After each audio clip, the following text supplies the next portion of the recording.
All right, so I have 5 ounces of melted Merkin's dark chocolate and 1 1/4 ounces of warmed up cornstarch.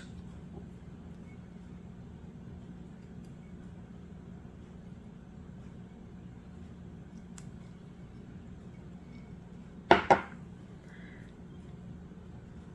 going to just gently fold in the corn syrup to the chocolate.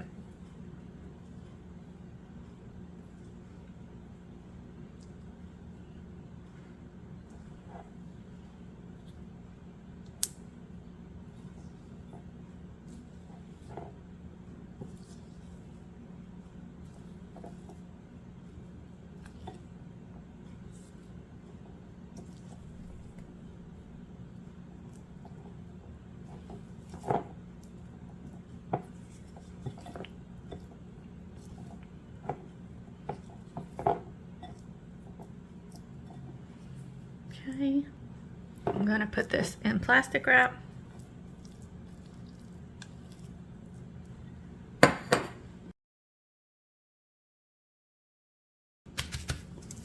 All right, and I'm gonna come back to this in a little while and we'll check on it and give it a knead and see how it is. The modeling chocolate's been sitting for about an hour and it's a pretty cool day, so that's plenty of time for it to harden up. You'll see it's bendy and flexible, but it is firm. So I'm just gonna take off a small piece to knead up and show you.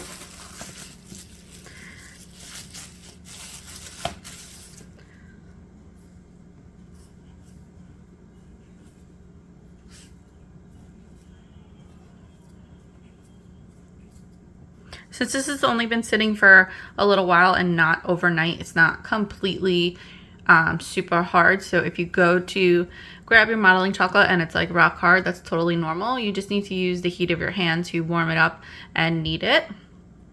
But so this is the finished dough.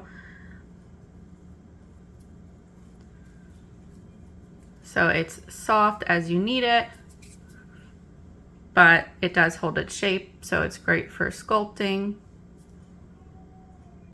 If you start to overwork the chocolate and you notice like a lot of grease on your hands, that's just because you've warmed the chocolate too much. So you just want to set that aside and let it come to room temperature so that the fats re-solidify, and then you can start to work with it again. If you continue to work with it at this point, it may start to get dry and crumbly or just completely melt onto your fingers, which you don't want. So just set that aside. Hey guys, so I thought this was really important part of the lesson. This was the first batch of modeling chocolate that I tried to make. I didn't like the color it was coming out, so I tried to mix in some yellow and I ended up overmixing it. So I'm going to show you how you can save it. Now, depending on what type of chocolate you're using, this might not always work, but I think it's better to try than just to throw it out. So you can see that when I overmixed it, this kind of like white milky consistency liquid came out. That's actually oil. It just looks white because this is the super white chocolate, so it has like white powder and food coloring in there. So what I'm gonna need is another clean bowl and a strainer. So the first thing that I want to do is strain off as much of this extra oil as I can. So I'm just going to kind of like press on the chocolate.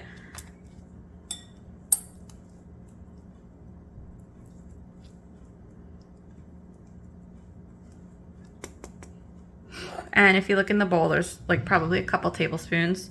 So I'm gonna pour that away because I'm gonna reuse this dirty bowl.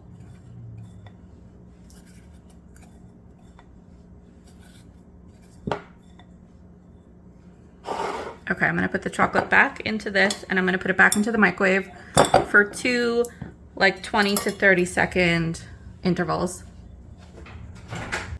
All right, so I've got it melted back down, and basically what I'm gonna be doing is just stirring it some more and getting it angry so it releases as much of that oil as possible. Okay, I'm gonna pop it back into the strainer.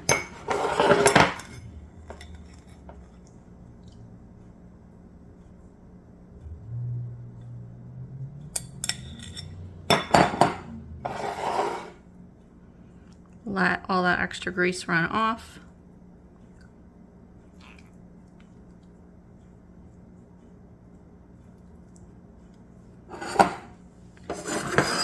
And then into the clean bowl. I'm just going to now try to re-emulsify the modeling chocolate with the spatula, kneading it. It is hot, so you don't want to touch it with your hands. So I'm just folding it over and spinning it and folding over.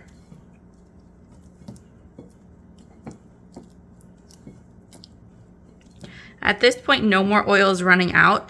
If there's still oil coming out, then you want to just keep doing the straining process until the oils are done coming out.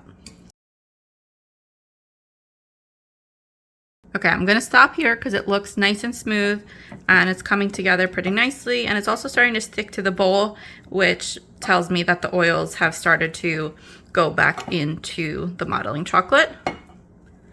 So I'm gonna put this in plastic the same way I did the other batch, and we'll compare them tomorrow when they're set, and I'll let you know the difference in the consistencies. And just so you know, this is a double batch, so this was with 10 ounces of chocolate, just so you can see like the size difference. I think that the 5-ounce batch of chocolate is good for like one figure, but if you wanted to make more just to have it, the 10-ounce batch is a nice size too.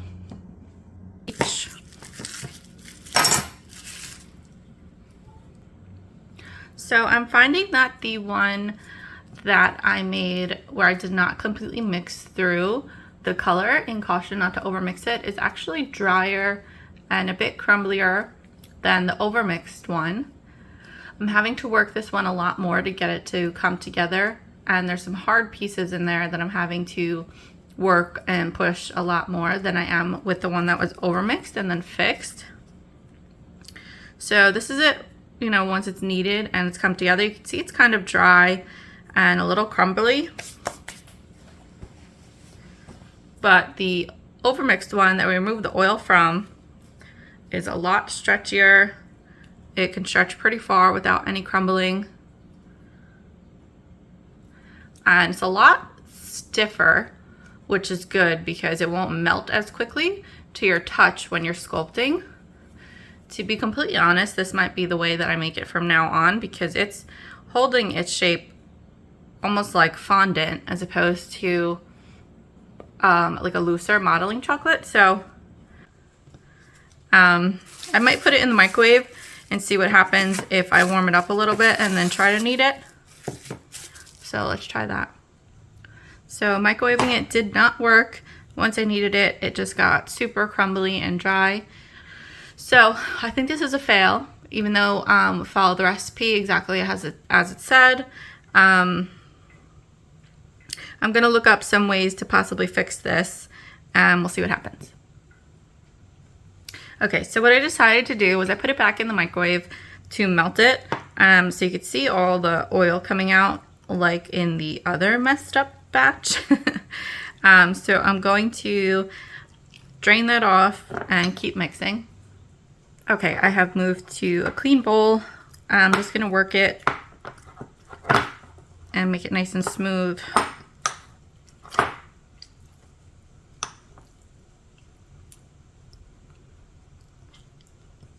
Also added another tablespoon of the corn syrup to this when it was in the microwave. So we're gonna let that sit overnight.